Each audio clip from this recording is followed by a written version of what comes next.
Hello, and welcome to Creative Banter, a creativity and philosophy-focused podcast where anything goes. I'm your host, Cody Schultz. Joining me is the one and only Ben Horn. In this episode, we discuss my latest trip to the Great Smoky Mountains National Park, including a pretty interesting experience had there. We also talk about backpacking gear, and a bit about staying clean on extended trips. Let's dive right into it, shall we?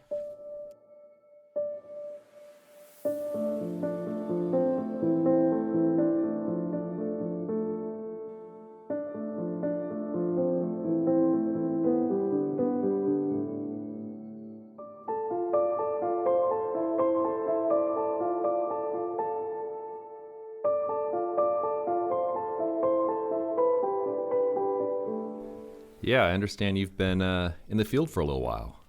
Yeah, a little bit. I got back on the 30th of June from the Smokies and a couple days in Nashville, Tennessee.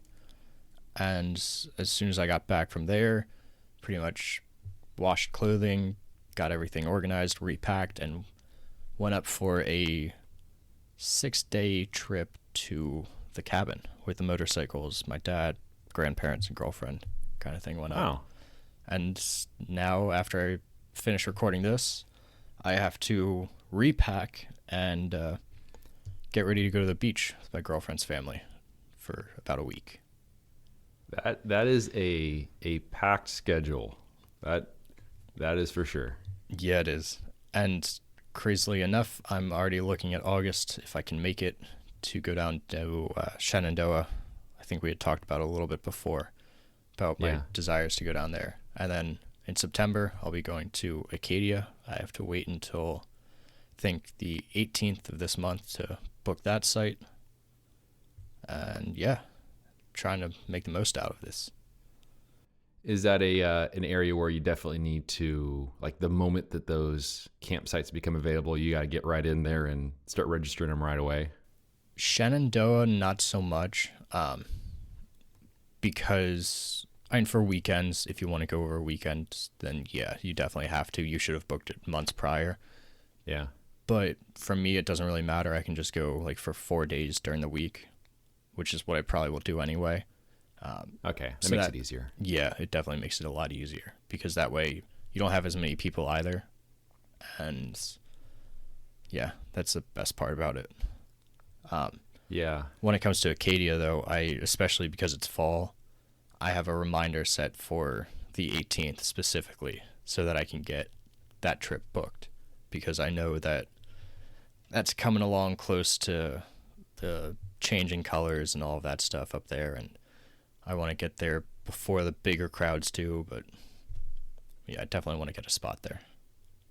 Yeah, like when I booked my fall trip for Zion, it's 6 months in advance, and I have like multiple browser windows open, not even tabs, just like full on like side by side on my monitor, and with like pre-filled in sites that I want to get, and if you don't get it right that time, they will disappear as you're looking at it. So hopefully it's not quite that same sort of experience for you, but I can definitely relate to, setting that reminder in the calendar and making sure you get it before it's gone. Yeah, I mean the only contingency for me, so to speak, is I want to try and get the same spot that we had last year in that campsite because I really liked that spot. It was close to the bathrooms. It was just convenient. So that's the goal. But if I don't, as long as I'm within that campground, I don't really care. I mean, the nice thing is that I don't think Out of Chicago is doing their conference up there in Acadia this year. Okay, so less people reserving spots and all that sort of stuff. Yeah. And you'll still have a bunch of workshops and all of that up there, I'm sure. But those are probably going to be maybe later, mid-October area kind of deal. But then again, who knows? So yeah. And as a person, I've never been to Acadia, and you talk about having fall color there. What kind of trees are there in the area that show the fall color? Do you know which sort of ones are out there that you'd be photographing? I honestly haven't looked into it. Just I, cool looking deciduous trees. yeah, just deciduous trees, the ones Yeah. that change color. Yeah. I know that much. I mean, color really doesn't matter for me anyway. I mean, it does make a difference with black and white, but it's still one of those deals where it's not huge. Yeah. But yeah, I haven't started identifying any kind of trees or anything yet. Working on it. I will this Yeah, time. that whole area is so completely foreign to me. Like once I'm beyond like the Southwest, like I know nothing when it comes to the various elements that are out there, the subjects and stuff. So I know I think it'd be fascinating to be in that environment. And it is pretty cool how you're going there for fall color, shooting it in black and white. That's I guess that is a pretty cool move. But I can see how as the colors change in relation to each other, then you can have things that stand out more or less from other subjects and stuff along those lines. I mean, it's shooting it in black and white is just, it's pretty much the same as why people shoot it in color, just because you have that massive separation of tones and colors themselves. Because at the end of the day, you still have the difference between like the reds and yellows and the greens in the far back, that it does make a difference. It's not as poppy as what it would be in color, but it's still is fun to shoot sometimes. I don't make a priority out of it though. And the main reason for this trip being more towards September or October is more due to like the climate itself, weather. People are going back to school and you have families that are more so prioritizing work over vacations like during the summer, so it tends to calm down a little bit, I think. That'll definitely be a nice change of pace from the summer crowds. Yeah, but we'll have to get you over to the East Coast one of these days. whether it's point. Pennsylvania or Acadia or somewhere, we'll definitely have to make that happen. For sure. So I understand you had some interesting experiences on your recent trip. I did, yes. So overall, the trip was what I'd consider a success. I mean, comparing it to Acadia from last year, I've exposed, I think, 10 photographs, 10 sheets of film versus the 43 from Acadia. So that's right off the bat, huge difference. Yeah. And one thing that I wanted to get into a little bit was the idea of taking a few days to really get juices flowing, to really get into the whole creativity mindset. Because I found that, I don't know if it was because of the heat, because I mean, that was oppressive. It was 90s and above the whole time with high humidity, and we were just sweating to death, and then not showering for 7 days was just wonderful. Yeah. But I found that it took me maybe like 2 or 3 days to really start getting into the flow of photography as a whole, and to really start exposing photographs. And like I said, I don't know if that was because of the heat or if it was just because of the area, because it was so similar to what I'm used to, versus with Acadia, it was more of like awe-inspiring and so vastly different that it took so long. But I mean, how often or how long does it take for you to really get going with photographs, that you really feel in the mood, so to speak, of being creative? You know, I was thinking as you're talking, and I think it's a pretty similar amount of time. Though I will say that I put a lot of pressure on myself to get that first photo out of the way fairly fast, because I find that, you know, it takes a couple days to start falling into the rhythm of the location, and that's just like, you know, one of the dominoes. The other domino is, you know, getting that first photo out of the way, and then pretty soon everything starts falling into line. I'd say for me, probably it's closer to like 3 to 4 days to really get into it, but I could see a couple days being kind of like the minimum that I need. Yeah, I'm looking at because I just developed the film the other day, and I'm looking through the print files that I have here. And June 25th, which was, let's see here. Sorry, June 23rd, which is the first full day that we were there. I have one photograph, which I'll explain why it didn't work out in a couple minutes here. I don't want to get into it just yet, but that one didn't work out that well. It was just a photograph of a rhododendron flower. And because of something that happened earlier in the day, I wasn't able to use my lens as it should have been able to. I had to essentially put it on timer mode or open the shutter, take the lens cap off, then close the shutter after the 2 or 2 second exposure time. So it exposed properly, but it's just a blurry mess.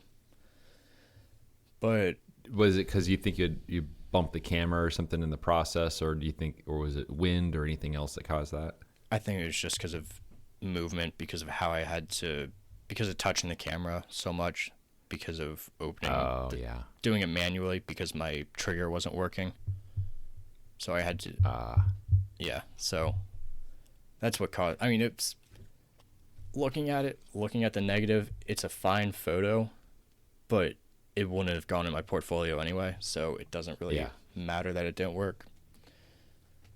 But then June 24th, I kind of started getting into the flow of things. So maybe the second or third full day that we were there was when things started going a little bit better. And that was primarily because on that day we were driving around and we were trying to find a shower because there are no public bathhouses within the national park system. And so mainly because my girlfriend, she was just feeling gross after not showering for how long. And so we went to we're driving toward the nearest town, but ended up going the wrong way because we didn't have service. We were just kind of going off feel for things. Yeah. And drove about 15 miles in the wrong direction. Oh. Which would be a bad thing, but it turned out that my favorite photograph from the trip resulted from that. It's interesting. Yeah. It's interesting how that stuff works out sometimes. Isn't it? Because we were driving, and along this road, they had all these different pull-offs, and I never realized that, especially, it's more prominent down in Tennessee because of how the landscape is, but the mountain ranges that are down there and that we have on the East Coast that are more hidden by trees than what they are out in Colorado and that are really, really beautiful when they're hit by the right light. And that's just what happened. We were driving up this road and there were pull-offs alongside of it. And all of a sudden I saw light hit these mountain ridges just gorgeously. And I was driving, saw this, and I did what any photographer would have, quick pulled off to the nearest side thing.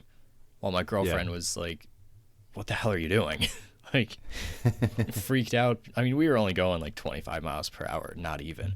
So it's not like it was some real erratic driving, but it was still one of those deals of little Ansel Adams and Moonrise Hernandez moment. Just pulling off, quick stopping, and throwing everything out of the car to wait for the light to get it. But that was the most erratic photograph that I've ever taken, I think. How long do you think it took you to get the camera set up and to shoot that one? I wasn't really rushing because I knew that the light was coming in and out of clouds. I was watching as it was shifting in and out. So, okay, that helps at least. Yeah. Where it's not like it is going away as I'm setting up the camera. I'm going to ignore what's going on and just try not to throw my camera on the ground. Yeah. Yeah. I mean, and I had some people that as I was waiting for the light, it's always fun when you're in a more populated area sometimes. As much as I don't care for being in those areas, it always is interesting to me because of the comments that you get when you're using a camera like we use. When you're using a large format camera, because I get people all the time what are you doing?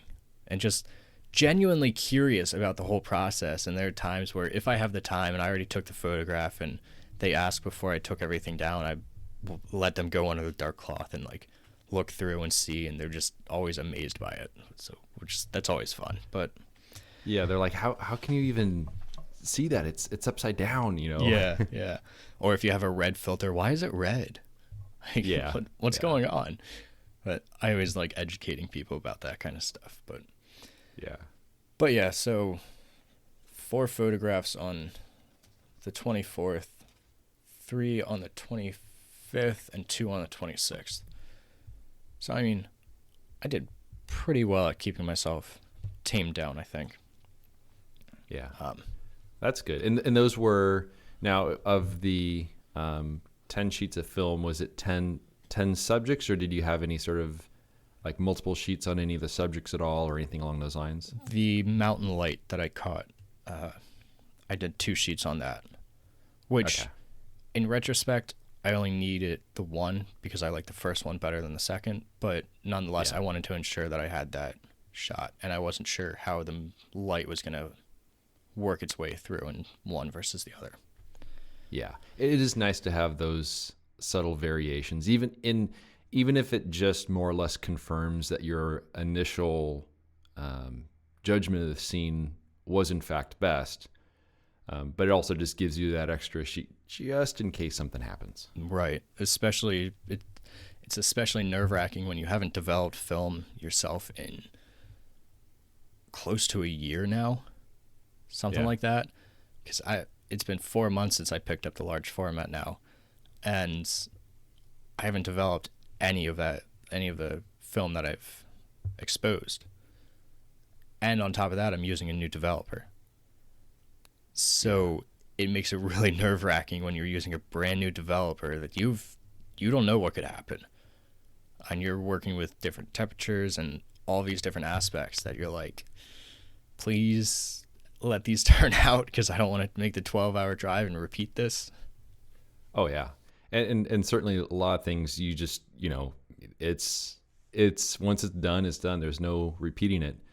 And as kind of on a similar note to that, I recently sent a couple sheets of film to get drum scanned by my friend Michael Strickland, and UPS kind of messed up the shipment, and the package that had 2 of my portfolio shots for the year kind of fell off the map for about a week. Oh no. And so I was starting to come in one of the shots I have a backup of. The light's not quite as good, but it would have been good enough. And the other one, I only had 1 sheet on it. So at a certain point yesterday, I kind of came to the realization of I just have the flatbed scan, that's it.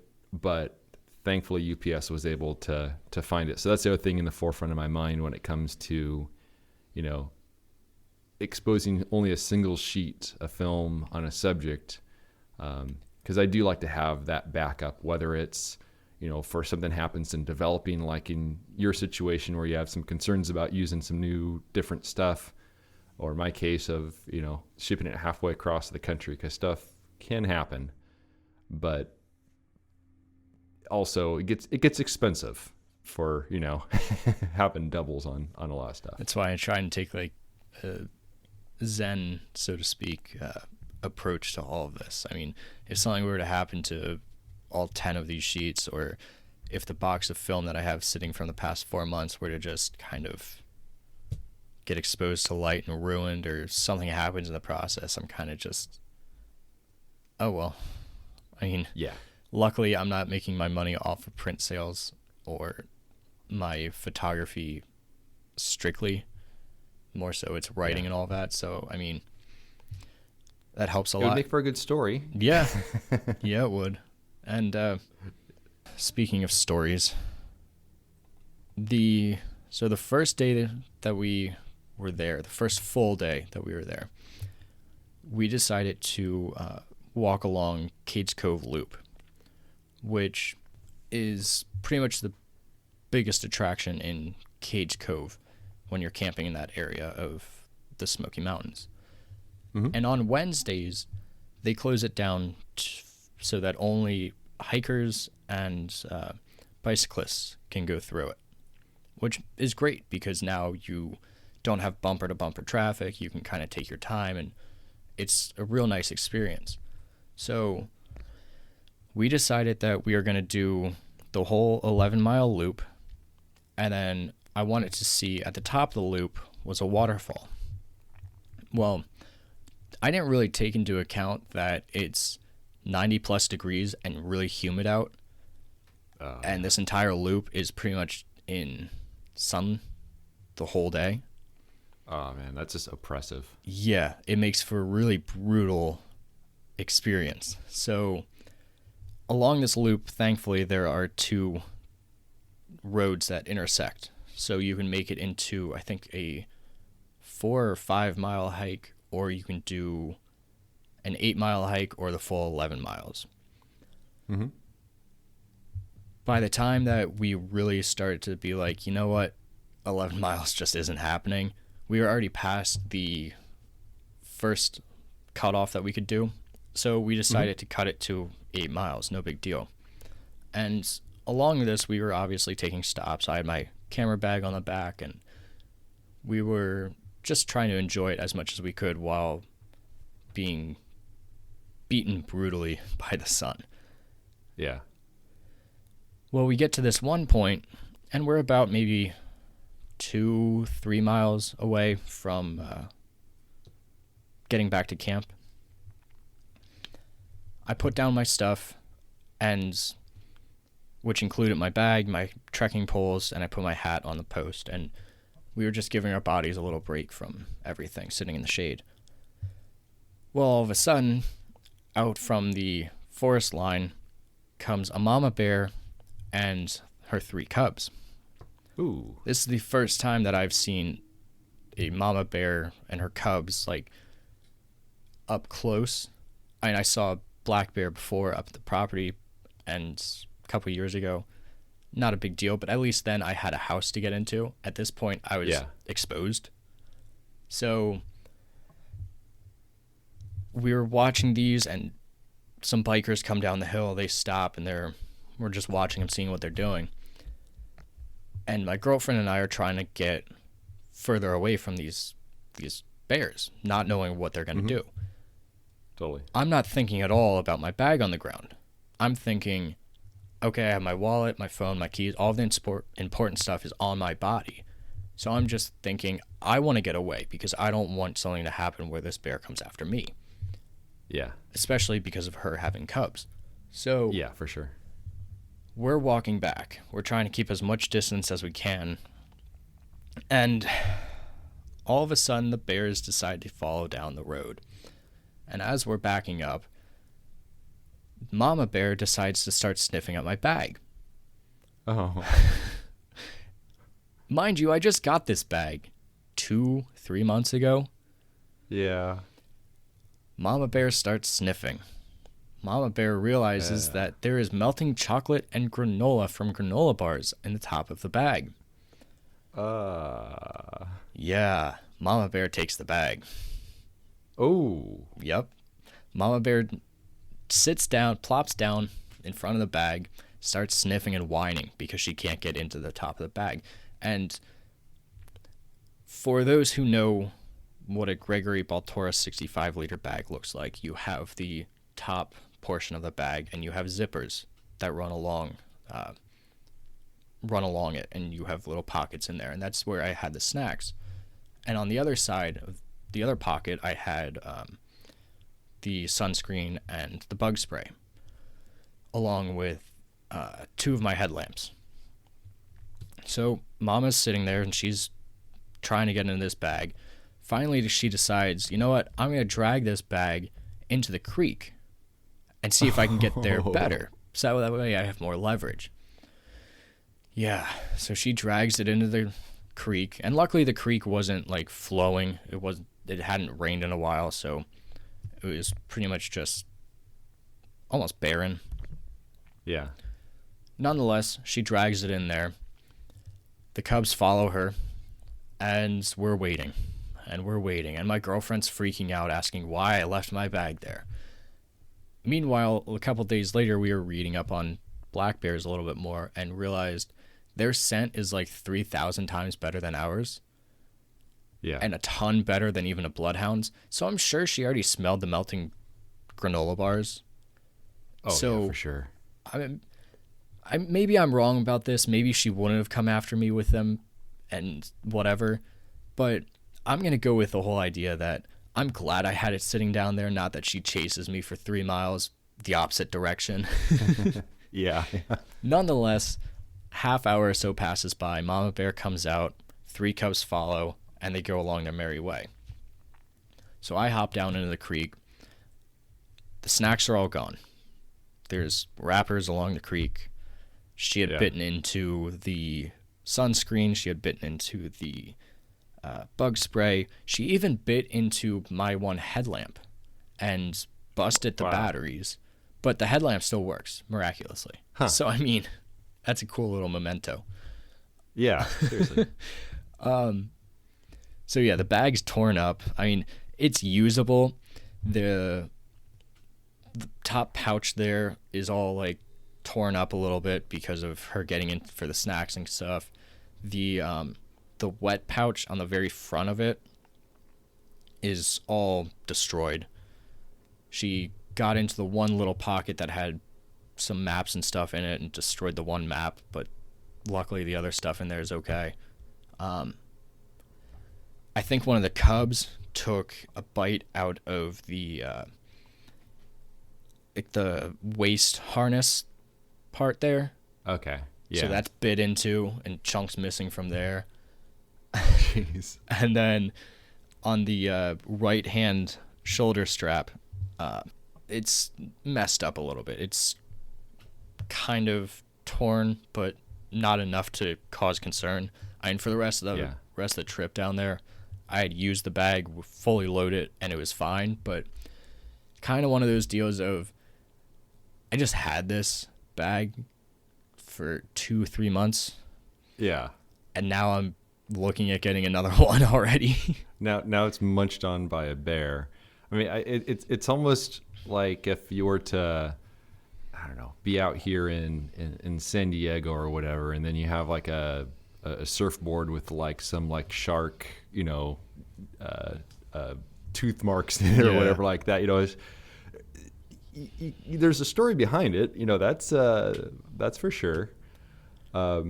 It's not something that you want to use, though. So yeah, it's definitely, and I know those things are not inexpensive. I mean, luckily, having bought many bags myself. Yeah, luckily I'd gotten this one on Outlet, so it was marked down pretty considerably. But that makes it better at least. I contacted Gregory, and they're like, "This isn't exactly under warranty, but here's 25% off anyway." So that helps a little bit.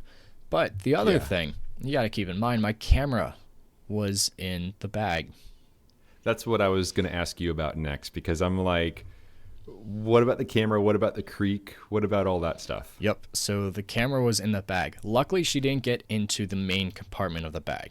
So I didn't really even think about checking it. And really just because of nerves, I didn't want to. It took me forever. It took me until after we had eaten dinner and just kind of relaxed a little bit from the whole experience of the day for me to finally be like, all right, I guess I have to check this. Luckily, the camera is pretty much fine. The only thing that broke on it was the ground glass, which is pretty miraculous for given what it was just gone through. Yeah. The ground glass is broke, and the only reason that it broke was because of her dragging it into the creek, and I think the bag may have fallen or whatever, or hit a rock or something, and it just cracked the ground glass.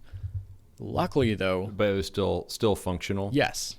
Oh, that's good at least. It was still functional. I mean, there were cracks all throughout it, and toward the end of the trip, when we were coming towards Nashville, bottom right corner was starting to like fall apart more. So I was glad that it lasted as long as it did, and I obviously still got to use it for photographs. Yeah, and also it's good that your camera is from a company that's still around, so you can get a replacement part for it, and at least that part will be okay. As soon as I got to Nashville, I sent Hugo over at Chamonix an email. I was like, "Hey, this is what happened. What's the cost of everything?" And so I have it all fixed up now. That's good. Yeah, That's very it good. arrived this past Tuesday while I was up in the cabin. I got home on Wednesday night and was able to put everything together. Everything's good now. So luckily, there's that. But it certainly made for a very expensive trip. I'd say so. And so I want to see something here.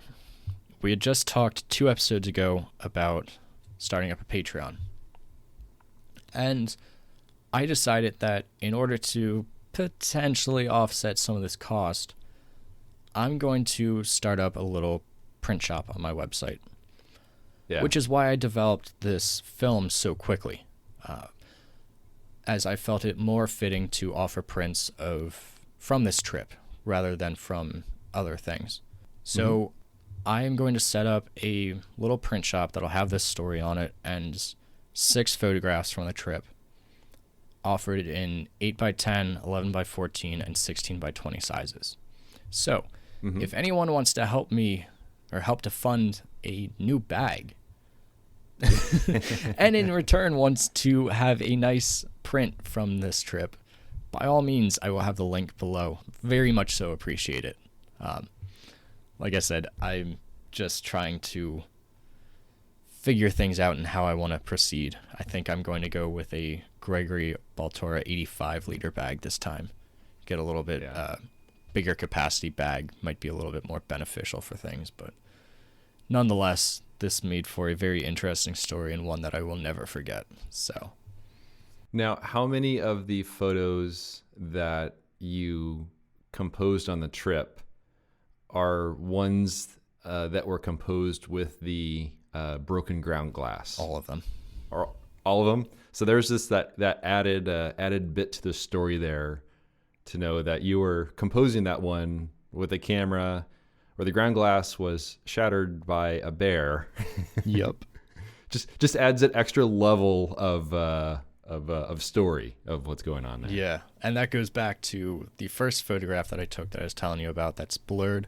So I had checked both the camera, I had checked my film holders to make sure there were no light leaks, not that they got destroyed or something. Obviously the glass on my Pentax spot meter, and then my lens as well. And I made sure that my lens was functioning. Well, later that, I don't know if it was later that day or the next day then, we went out and I found a nice, like I said, rhododendron flower. Mm-hmm. Well, all of a sudden my lens wasn't working. I could cock the shutter, but I couldn't fire it at all, whether it was with the cable release or with the actual button itself. I've never had that happen before on mine, but also mine have never been attacked by bears. Yeah. So I'm not sure why it got stuck, or if it was just pure coincidence that it got stuck or something. It worked for the rest of the trip afterwards, and ironically enough, after I had exposed this photograph using some weird method thing, it started working again. So I'm like, of course. That was definitely one of those things I'm like, come on, now I gotta get a new lens too, or find someone who can actually fix this lens properly, or the shutter on it at least. Oh yeah. Yeah, I've with my setup, I think I've probably had to service maybe 4 of my lenses through the years.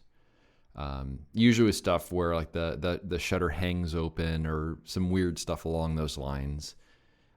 So there, for me, there's a local repair place that I can just drive it to, and they've been able to fix them up.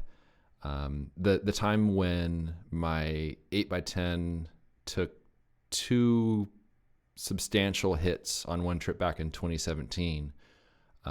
One time it was on a sand dune and got knocked over by wind. The camera was fine. The lens was fine. But then the second time it got smashed down onto a a very basically some mud flats with some cracked mud. And it was a really hard hit it took, and that destroyed the ground glass, and the lens still worked after that, but ultimately got some sand in there that ended up seizing things up a bit more in the long run. So it's definitely very very repairable. So even if it started working fine again, I'd probably send it in just to make sure things are cleaned out. And the other thing I've noticed, and this definitely would not be the case for the trip you just went on, but when you start using some of those large format lenses in situations where it's a little bit colder, sometimes things freeze up in ways that they won't when it's warmer. So Right, yeah. it could be that something's a little funky, but you're not noticing it because it's quite warm, but then things will get worse in the wintertime or whatever. Yeah, maybe I'll have to think about But yeah, sending that's it kind in. of normal to expect mechanical issues with this sort of stuff. My big issue is the fact that it's on my only lens. So Yeah. something happens where I send it in, now I'm out of commission for however long it takes, or Yeah. there's upsides to downsides to that, but nonetheless, I am just happy that I have everything, for the most part, camera-wise, fixed up. The bag is still semi-usable for now, so I just know that I need to get one before I go on my next trip. But speaking of other things to get for my next trip, I want to ask you a little bit about your camping setup, camping and backpacking gear. Because one thing that I'm trying to do, and I would like to do more so going forward, is not necessarily car camping, but more backpacking. And with that, I want to try and keep things as light as I possibly can within reasonable means. Primarily, a tent and sleeping pad are the two, or sleeping bag are the three things that I really could use some advice for in terms of what to get. I mean, I was looking at Z-Packs, the duplex tent, and I was also looking at tarp tents. I think it's their Stratospire, and it's their double rainbow, because I'd like something that A, doesn't blow the bank, but also that can fit two people in case my girlfriend comes along with me, or I have someone else come along with me who are just comfortable enough to stay in one tent. Yeah. So that is, and this may come as a bit of a surprise to some people listening to this, in that how expensive some of this stuff can be. Oh, yeah. And it's kind of absurd, really. But at the same time, once you do get some of this very lightweight stuff, it can make a big difference, especially when packing camera gear and other stuff. So my experience is, as far as the lightweight tents, I have a tent from Z-Packs. It's I forget the name of it. It's one of their one-man tents, the Plexamid, I think is what it's called. Yeah, I'll put a link down below. I'm not sure if the one that you have specifically is discontinued now and replaced with something else. That one still is. The backpack I have, okay, right, has been discontinued. But for the longest time, I used a bivy, which was great. But then I decided to get a tent, and I will say that it's very nice to have the lightweight stuff. But the tent I have, it was like $600. Yeah, it was a lot of money. But it's made out of a very lightweight yet very durable material. And so it should last quite a while so long as it's well taken care of. And the one that I use, it uses a single trekking pole to hold the tent up, along with a bunch of stakes and some lines that come out from all the various angles. The two-person tents are going to have two trekking poles to hold them up. When I was on my recent trip in the spring, when I bumped into Lauren Root in the canyon, he had mentioned that he had purchased one of the ultralight tents very similar to mine, but it was a clone that was from China. Okay. That was a fraction of the cost, but it's supposed to be the same materials. Interesting. So there are some options out there for keeping things very lightweight. I mean, I can't, speak of the durability or any specific brands because he just mentioned that there were some ones that he bought that were basically the same sort of thing. Yeah, because I know those Z packs are they're like 18 ounces for the single man one. Yeah, which is just absurd. And they pack down really compact. It's absurdly light. When I got that tent, I remember my wife came home from work. I just kind of like handed it to her, and she's like, "Whoa, what is this?" I'm like, "It's a tent," because it doesn't feel like it could be a tent. But before owning this, I've owned all sorts of other freestanding tents. I've had several from MSR. When my wife and I go car camping, we have a bigger REI tent that we'll use. But yeah, I could totally see getting one of the really lightweight 2-person tents. For me personally, I very much prefer the 1-person tents because they're easier to set up. You can find places to set them up, like areas like between trees or whatever, where like a 2-person tent physically just can't go. Yeah, I mean, I was looking at the 1-person. My big thing, if I were to go to Z packs, you were talking about how expensive they were. I mean, it's like $100 difference between the 1-person versus 2-person. Yeah. I mean, yeah, you're looking at spending almost $700 or more than that with shipping and all of that stuff. But at the same time, I'm like, that $100 is gonna be helpful for more room.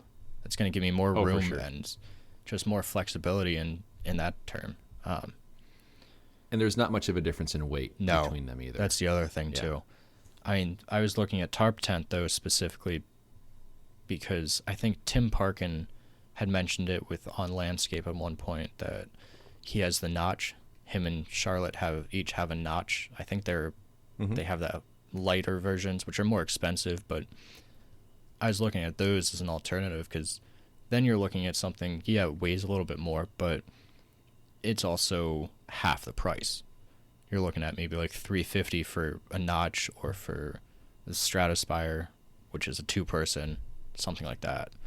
And I'm not trying to blow the bank and spend almost $1,000 on a tent. There's just as much as I want to keep things lightweight, there's other things that I would sooner spend that money on. That's just insane.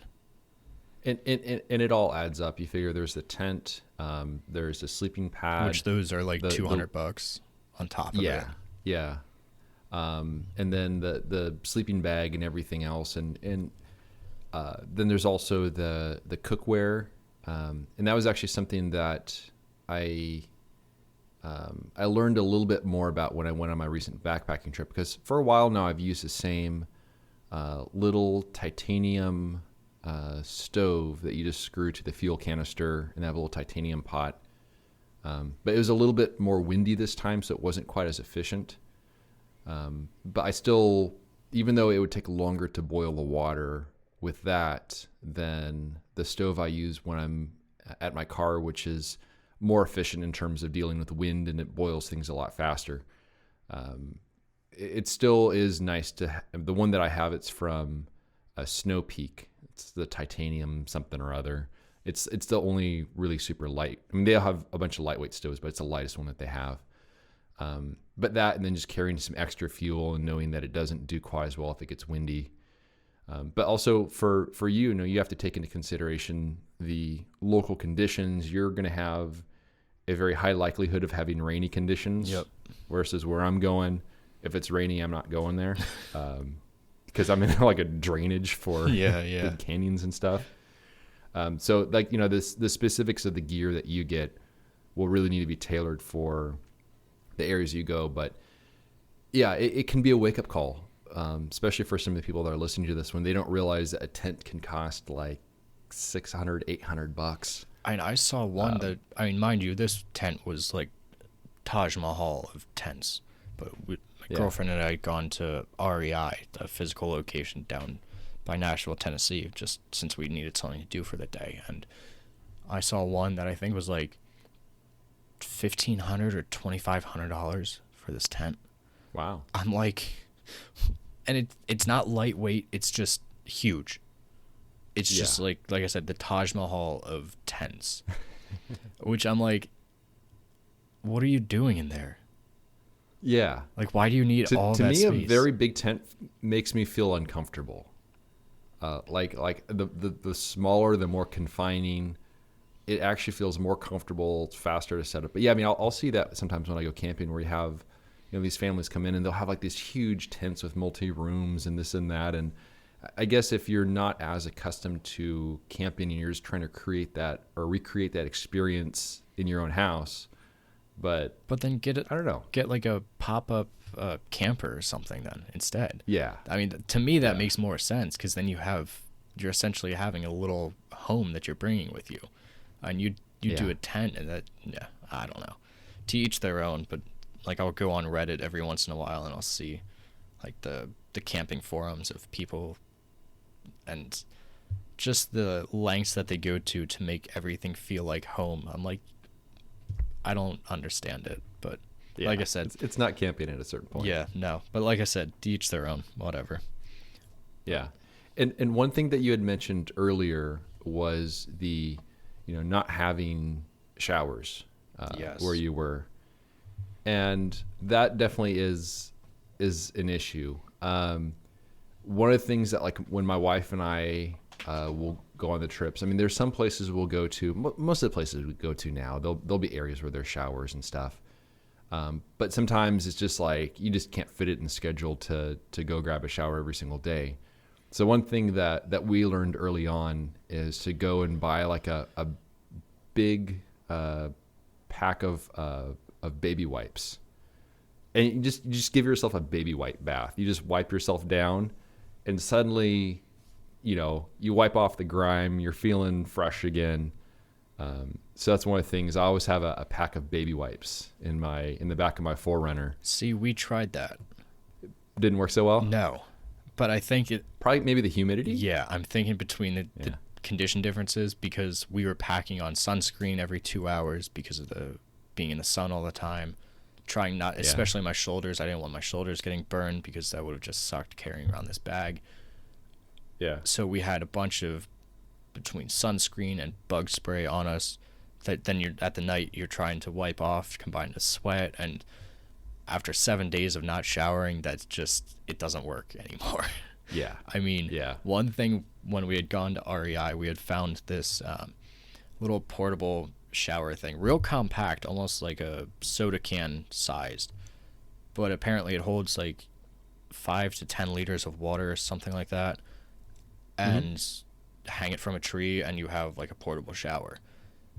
Yeah. So that's something that I'm considering getting just for backpacking trips, or even just like to rinse off after a hot day or something, because down in the Yeah. Smokies they haven't had public bathhouses outside of the national park for like 10 years now. Wow. Whereas like in Acadia they have one 4 minutes from Blackwoods campground, which is where we had stayed last year. And Yeah. the other bad thing is you can't bathe, or at least you're not supposed to. People do, but you're not supposed to bathe in like the streams and the water around there, because the scent of the soap attracts black bears. Yeah. And then all of a sudden they're coming We to all know what can congregate. happen then. Yeah. Yeah. Then all of a sudden they destroy your bag and you're out a bunch of money and sad. Yeah. So that's something that I'm thinking about picking up, even, like I said, just something to rinse off, because we had wet paper towels that we went to the bathrooms then for and tried to wipe down as best as we can, but especially when you have that humidity and all of that combined, it just, and 2 people, it doesn't help. I mean, that you get into the tent at the end of the night and you're still hot and sticky, and then it just stinks. And it's even worse too. Like, it's really bad when you get under the dark cloth to take a photograph and you breathe in and you're like, I want to finish this really quick. Yeah. Let's get this over with. How long can I hold my breath? I mean, you can only become so nose blind. Yeah. Yeah. After a while, you can't ignore it. Yeah. No, and it's just bad. Yeah. I was talking to my girlfriend about it during it. I'm like, this is why we don't have a lot of people around us. Like, I feel bad going into like the camp store, because they had this nice convenient camp store and they had Wi-Fi off to it, which is great for doing my classwork and stuff, but they also had ice cream, and so we'd go in there I think 3 of the nights that we were there, we got ice cream just because it was a nice reprieve from the heat. And Yeah. you go in there and you know that you stink, and you have a line of people around you. I'm like, I'm so sorry.